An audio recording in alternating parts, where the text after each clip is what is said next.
SBA, the Smarter Balance Assessment, comes at the end of the year. A lot of students need to take it to see where they are at with the skills they were taught throughout the year. Now, one of the things that the SBA does, Smarter Balance Assessment, provides a practice test.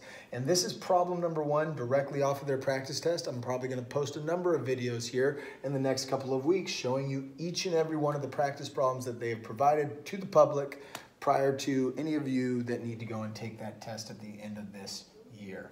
So let's look at problem number 1 on their practice test. We'll go over it, break it down, so that when you get asked a question similar to this, you're ready to crush it. This is off of the high school SBA. There's also a practice test for, I believe, the 8th grade and lower levels as well. Okay, select an expression that is equivalent to m squared minus 25. So one of these 4 is equivalent to this, meaning they're the exact same thing, just shown differently.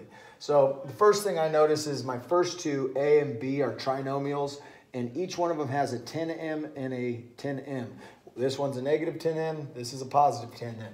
When you look at this, there's nothing else to simplify. That is simplified as much as it can possibly be.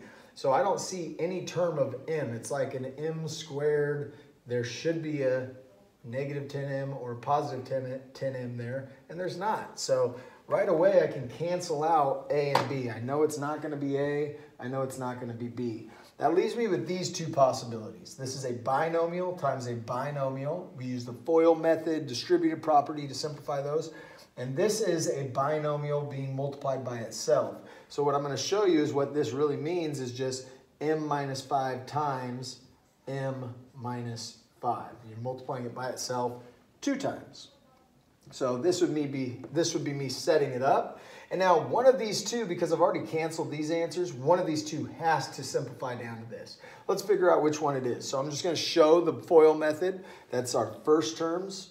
M times m gives me m squared. M times positive 5 would give me a positive 5m. Negative 5 times m is negative 5m. And a negative 5 times a positive 5 is going to give me a negative 25. Now I look up here and things look similar because I got that m squared and that negative 25 right there. But I have these 2 terms in the middle, which I don't see up here. But if we look at what those 2 terms are, what are they? You got a positive 5m and you got a negative 5m. They're going to cancel one another, leaving you with just m squared minus 25. So I look at this, and because it's an exact match with what we were asked, I'm going to assume C is my answer.